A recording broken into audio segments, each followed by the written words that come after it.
Hi guys, இந்த உலகத்தில் பேய் கதைகளுக்கும் மர்மங்களுக்கும் பஞ்சமே இல்லை. இன்னைக்கு அது மாதிரி ஒரு ஹர்பன் லெஜெண்ட் ஸ்டோரி தான் பார்க்க போகிறோம்.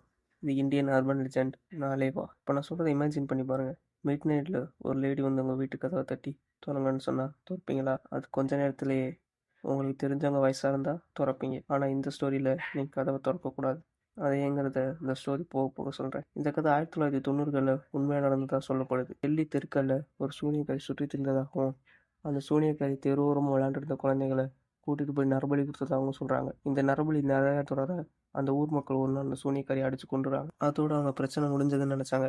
ஆனால் அவங்களுக்கு தெரியல, இனிமேல் பிரச்சனை இறந்து போன அவ பணத்தை ஒரு கிணத்துல தூக்கி போட்டு அந்த கிணத்த மூடிடுறாங்க. இப்படியே போக சில நாட்களையே நைட் ஆனால் ஒவ்வொரு வீட்டுக்காக போய் கதவை தட்டி திறங்கன்னு சொல்லிடுறாங்க. இது இப்படியே போக சில நாள் கதவை திறக்காதவங்களை கொண்டுறாங்க. அப்படின்னு திறக்காதவங்கள அவங்க தெரிஞ்சவங்க வயசில் பேசி கதவை திறக்க வச்சு கொண்டுருச்சு. இந்த மாதிரியே போக அந்த ஊர் மக்கள் ஒரு முடிவு எடுக்கிறாங்க. இதை எப்படியாச்சும் தடுத்தாகணும்னு என்ன பண்ணலான்னு அந்த ஊரில் இருக்க பூசாரிட்ட கேட்குறாங்க.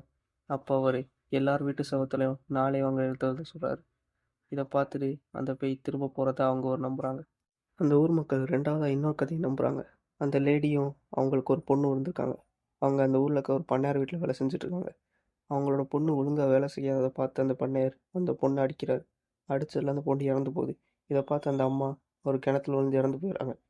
இதுக்கப்புறம் கொஞ்ச நாளே பண்ணையார் மர்மமான முறையில் இறந்து போகிறார். இதுக்கப்புறம் அந்த ஊர் மக்களோட வீட்டில் போய் ஒவ்வொரு நாள் ராத்திரியும் கதவை துவங்கன்னு ஒரு சத்தம் கேட்டிருக்கு. இது அந்த ஊர் மக்கள் சாதாரணமாக விட்டுறாங்க. ஒரு நாள் ஒரு விவசாயி அவங்க குடும்பத்தில் இருக்க அவங்க ஒய்ஃப் அவங்க குழந்தைகளை அவங்க அம்மா வீட்டுக்கு அனுப்பிச்சிட்டு வீட்டில் தனியாக இருக்காரு. அன்னைக்கு நாள் ராத்திரி அந்த லேடி வந்து அவங்க வீட்டு கதவை தட்டி கதவை திறக்க சொல்லியிருக்காங்க. கொஞ்ச நேரத்திலே அவங்க ஒய்ஃப் மாதிரி பேசியிருக்காங்க. இதை பார்த்து அவரு கதவை திறக்க போயிருக்காரு. ஆனால் அந்த சத்தம் அதிகமாகுது. கதை திறங்கன்னு. இதை பார்த்து அவரு கதை திறக்கமா அப்படியே ஸ்டாப் ஆயிடுறாரு. நீ யாருன்னு கேட்டப்ப நான் உங்க மனைவி வந்திருக்கேன்னு சொல்லியிருக்கு. இல்ல, நீ என் மனைவி இல்ல அப்படின்னு அவர் சொல்லப்ப அது வேகமா கதை தட்ட ஆரம்பிச்சிருக்கு. இதை பார்த்து பயந்து போய் அவர் ஒரு இடத்துல ஒளிஞ்சிருக்காரு. அது கொஞ்ச நேரத்திலே கதவை உடச்சிட்டு வந்து அவரையும் கொண்டுருச்சு. இதுக்கப்புறம் இதை சாதனம் விடக்கூடாதுன்னு அந்த ஊர் மக்கள் என்ன பண்ணலான்னு அந்த ஊர்ல இருக்க பெரிய மந்திரவாட்ட கேட்டப்ப அவர் மந்திர எழுத்து சொல்றாரு. அதுதான் நாளேவா. இந்த நாளேவாங்கிற எழுத்தை பார்த்து அது அடுத்த நாள் திரும்ப வந்து கொஞ்ச நாள்ல அது பிரச்சனை சரியாயிட்டுன்னு நம்புறாங்க. இதை இப்போ கூட டெல்லியில இருக்க சில கிராமங்கள்ல விழாவை கொண்டாடிட்டு இருக்காங்க.